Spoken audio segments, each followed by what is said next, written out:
Cuando hablamos de nuestra vida digital, tenemos que hablar también de los riesgos en los que estamos todos, pero en este caso nos vamos a enfocar al riesgo de los derechos de los mexicanos en materia del uso de la información, de los datos, de todo lo que es de carácter informático y quizá uno de los aspectos más interesantes es en el marco de situaciones que se están dando de carácter mediático, como por ejemplo lo de Pegasus, ¿se acuerda? Por ponerle un ejemplo de muchos, Eh, entender que pues hay cosas que tienen que hacer los países y las naciones en materia de protección, en materia de seguridad nacional, pero el contraste es, bueno, ¿y dónde están los derechos de los ciudadanos y hasta dónde se ponen en riesgo? Eso es uno de los tantos temas de los que queremos aprender un poquito más, entender dónde está el punto de equilibrio y para hablar y tratar de desarrollar este tema de lo tecnológico, del mundo digital, de la ciberseguridad. Le agradezco enormemente que nos tome la llamada el doctor Armando Reina Ballesteros, coordinador de la licenciatura en Inteligencia de Negocios e Innovación de CETIS Universidad Campus en Mexicali. Doctor Reina, ¿cómo está? Muy buenos días. Hola, ¿qué tal, David? Muy buenos días. Un gusto estar contigo en tu audiencia. Gracias. ¿De dónde podemos partir para entender en su correcta perspectiva estos temas, doctor? Y pues la pregunta que ustedes mismos plantean, y creo que de manera muy acertada, si está en riesgo nuestra privacidad en un país como México cuando hablamos de la vida digital. Pues fíjate, David, te escuchaba ahorita que comentabas en el intro y en efecto, este tipo de temas tiene muchos enfoques y mediáticamente lo han orientado hacia lo que puede ser de interés particular para algunos sectores, pero creo que tu pregunta es muy acertada, ¿no? Muy concreta. ¿Cuál es el punto de partida aquí? Y me gustaría explicar como que tres elementos bien importantes y base. El primero es que hablar de seguridad digital ya es un tema obligado para cualquier gobierno y para cualquier ciudadano, porque en efecto tenemos leyes internacionales que nos protegen, tenemos legislaciones también nacionales, pero más que eso, deberíamos de tener protocolos personales de actuación. Y aquí quiero introducir dos elementos también clave. La parte que mencionabas de los hackeos, la parte, por supuesto, también de esas medidas de seguridad que se confunden, a las cuales llaman monitoreo. Entonces yo creo que es una cancha perfectamente amplia para poder irnos por la parte que más nos interese. En el tema de la seguridad de los mexicanos, yo creo que es bien interesante e importante pues tener, insisto, medidas, conocer los mínimos elementos de seguridad y saber también cuáles son los mecanismos que tendríamos que nosotros utilizar en el caso de alguna afectación a nuestra información. Muy bien. Y esto entonces tendremos que entenderlo en el sentido del símil de la vida física, es decir, hay leyes que nos protegen tanto a nivel internacional como a nivel nacional, que eventualmente se pueden romper y nos pueden afectar, pero tendremos también entonces una oportunidad de, digamos, corregir el rumbo y por otra parte perseguir a quienes violen estos principios. Sí, claro, es todavía complicado entender como que la ruta, porque hay muchos caminos. Y te pongo otros ejemplos. Hemos sabido, por ejemplo, de cómo han afectado en materia de ciberseguridad a instituciones como la Sedena, ¿no? En el recién llamado Guacamaya Leaks. Pero también hemos sabido de cómo ha habido acciones dirigidas desde autoridades gubernamentales para monitorear o para, vamos a decir, la palabra espionaje se intenta no usarla en muchas ocasiones, pero sí tratar de tener cierta medida información sobre algunas personas muy específicas. Entonces, en efecto, hay medidas, hay mecanismos, hay leyes internacionales y hay protocolos.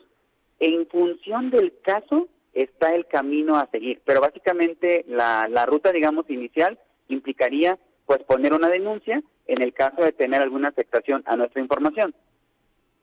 Claro, y evidentemente, como usted lo está explicando, doctor, en su debida perspectiva, y digo, a lo mejor puede ser un ejemplo muy obvio, pero pues en nuestra vida diaria, como ciudadanos de a pie, pues un buen antivirus, un buen firewall, pero eso no se puede comparar con lo que necesita justamente, podemos poner ese ejemplo que usted acaba de mencionar, una Secretaría de la Defensa Nacional o una Guardia Nacional o el ejército de hecho, de cualquier país. Digo, aquí estamos poniendo la Sedena por lo que pasó con los Guacamaya Leaks, pero esto, pues de hecho, yo lo entendería que es a escala global, ¿no? El entenderlo.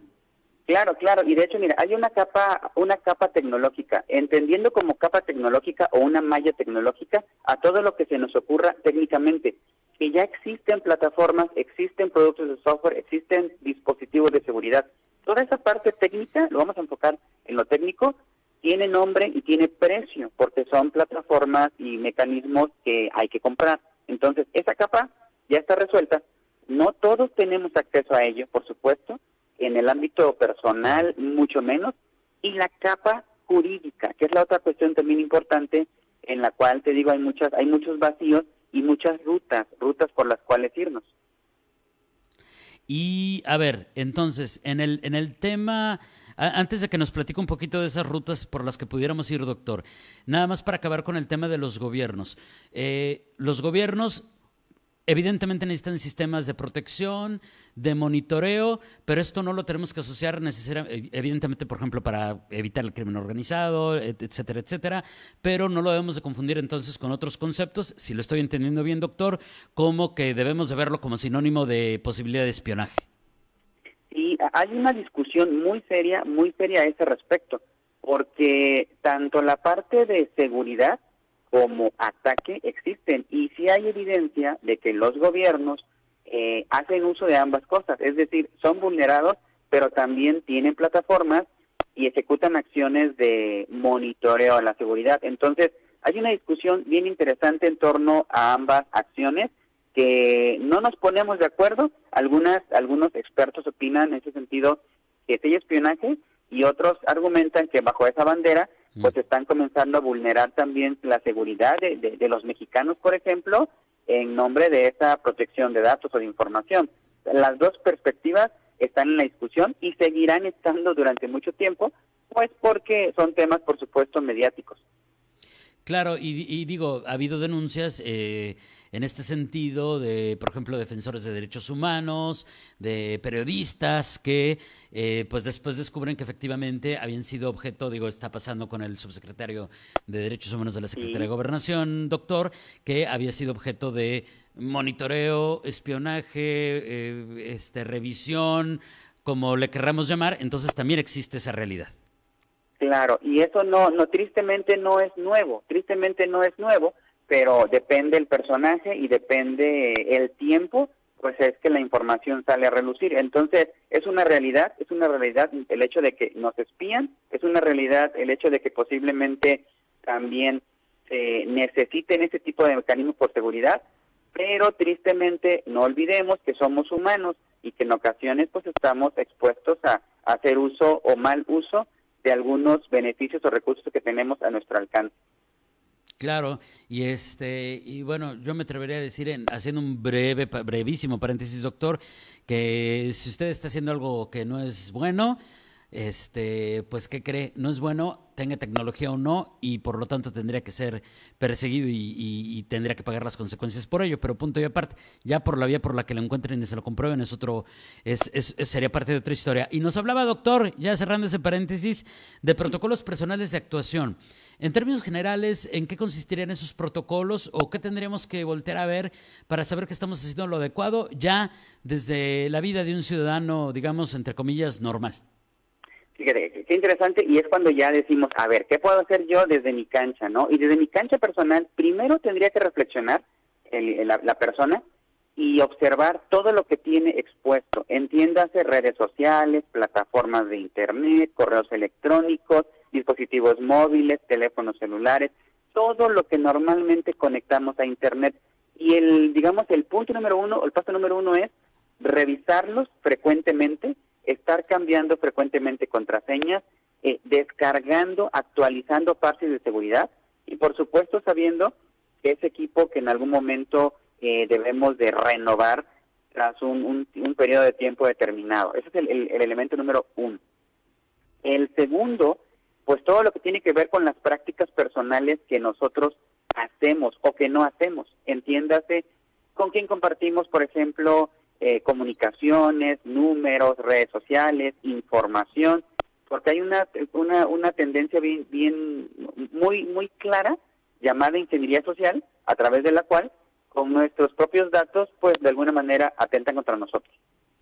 Claro, ahora si esto lo extrapolamos, doctor, al tema empresarial, y hablando de que pues es también parte de la inteligencia de negocios, ¿qué ejemplo nos podría dar? Porque, por ejemplo, he escuchado, y creo que ahora me cae el 20 con su explicación, he escuchado, no sé si sea 100% tal cual lo voy a decir, pero que, por ejemplo, en los bancos, todo el personal que está evidentemente utilizando una computadora tiene acceso a un tipo intranet, no tiene realmente acceso ahí ni a redes sociales ni a correos personales, y evidentemente porque estarían abriendo puertas para pues peligros que vendrían para un giro de esa naturaleza.